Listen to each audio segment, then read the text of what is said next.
Assalamualaikum warahmatullahi wabarakatuh. Halo, ketemu lagi dengan Kak Karisma pada video pembelajaran kali ini.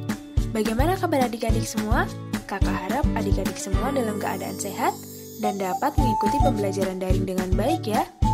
Hari ini kita akan membahas soal-soal yang ada di penilaian harian mata pelajaran Bahasa Indonesia, halaman 48-50.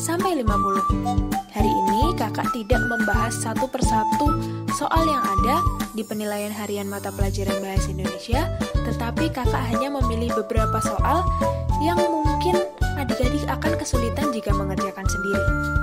Baik, mari kita mulai. Kita mulai dari Romawi 1 nomor 2. Kakak mandi pukul 06.00. Penulisan waktu yang tepat adalah A. 06.00, B. 06.00, C. 06,00. Jawabannya yang benar sudah pasti A ya adik-adik, karena penggunaannya adalah tanda titik 06.00. Kita kemarin sudah belajar bahwa tanda titik digunakan juga untuk memisahkan angka pada penulisan waktu. Masih ingat kan? Jadi jawabannya yang benar adalah A, menggunakan tanda titik. Ingat ya, penulisan waktu menggunakan tanda titik untuk memisahkan angkanya. Lanjut, nomor 3. Kakakku bernama Salsabila Putri. Penggunaan huruf kapital yang tepat adalah A. Kakakku, K-nya kecil, bernama Salsabila Putri, S-nya besar, P-nya besar. Yang B. Kakakku, K-nya besar, bernama Salsabila Putri, S-nya besar, P-nya besar. C. Kakakku, K-nya besar, bernama B-nya besar, Salsabila, S-nya besar, Putri, P-nya besar. Nah, jawabannya yang benar mana ya adik-adik? Sudah jelas yang B, karena awal kalimat harus menggunakan huruf kapital atau huruf besar.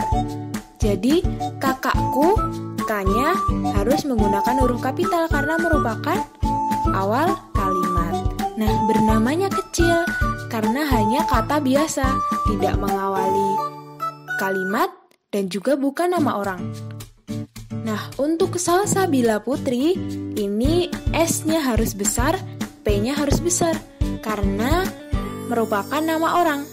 Kemarin kita juga sudah belajar ini ya adik-adik. Ingat ya, huruf kapital digunakan untuk mengawali kalimat dan juga digunakan untuk nama orang. Nah, kita lanjut untuk nomor 4 masih dengan Romawi 1. Soalnya, karena ban sepedaku bocor. Kalimat tanya yang tepat untuk jawaban di atas adalah A. Mengapa kamu tidak membawa sepeda? B. Siapa yang mengantarmu sekolah? C. Kapan kamu membeli sepeda? Jawabannya adalah A. Mengapa kamu tidak membawa sepeda? Maka jawabannya adalah pertanyaannya tadi, karena ban sepedaku bocor. Mengapa jawabannya A? Karena kata tanya mengapa ini menanyakan sebab atau alasan mengapa sesuatu terjadi. Nah, ini kan jawabannya karena ban sepedaku bocor. Lalu kalimat tanyanya pasti menanyakan mengapa kok kamu nggak membawa sepeda hari ini? Nah, dijawab karena ban sepedaku bocor. Paham ya adik-adik? Nah, lanjut. Untuk Romawi 2, langsung kita menuju nomor 3. Nah, ini hampir sama nomor 4 Romawi 1 tadi. Kata tanya mengapa digunakan untuk menanyakan. Nah, jawabannya untuk menanyakan sebab atau alasan mengapa suatu peristiwa itu terjadi. Jadi kata tanya mengapa itu sudah pasti untuk menanyakan apa sih sebabnya dan alasannya mengapa sesuatu itu terjadi. Paham ya adik-adik? Nah, masih dengan Romawi 2, kita langsung menuju nomor 5. Penulisan nama kota harus menggunakan huruf. Jawabannya adalah huruf kapital atau huruf besar. Contohnya, Desta pergi ke Surabaya bersama orang tuanya. Nah, tambahan lagi nih. apa yang harus menggunakan huruf kapital? Tadi kan kita harus menggunakan huruf kapital di awal kalimat. Kita juga harus menggunakan huruf kapital di nama orang. Nah, ini ada tambahan lagi. Kita harus menggunakan huruf kapital untuk nama-nama tempat atau kota. Tempatnya misal Candi Prambanan. Itu harus menggunakan huruf besar.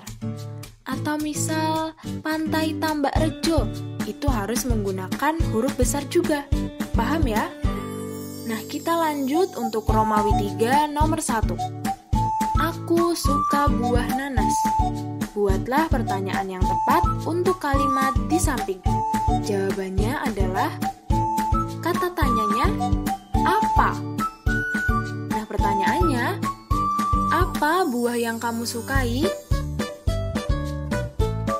Dan pasti jawabannya adalah aku suka buah nanas. Lanjut untuk nomor 2. Sebutkan aturan penggunaan tanda titik pada kalimat.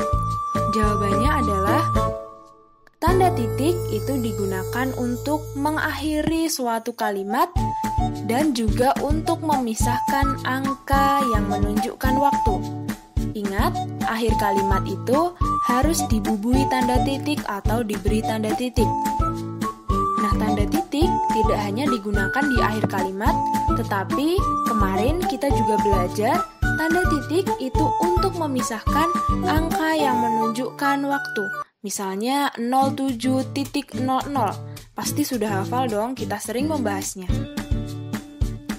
Selanjutnya masih dengan Romawi 3, nomor 3.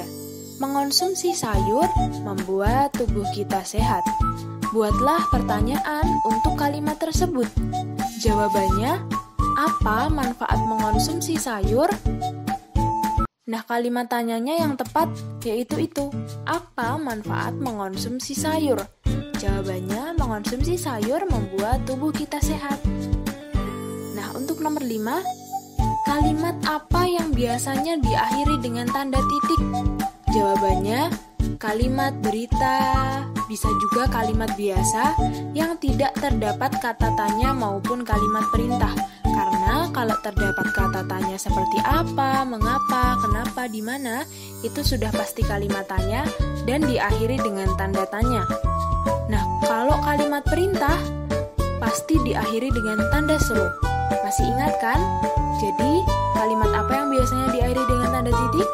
Kalimat berita dan kalimat biasa yang tidak terdapat kata tanya maupun kalimat perintah. Paham ya? Itu tadi pembahasan soal bahasa Indonesia dari kakak. Bila kakak ada salah kata, kakak mohon maaf. Terima kasih. Wassalamualaikum warahmatullahi wabarakatuh. Semangat semuanya, kalian anak-anak yang hebat.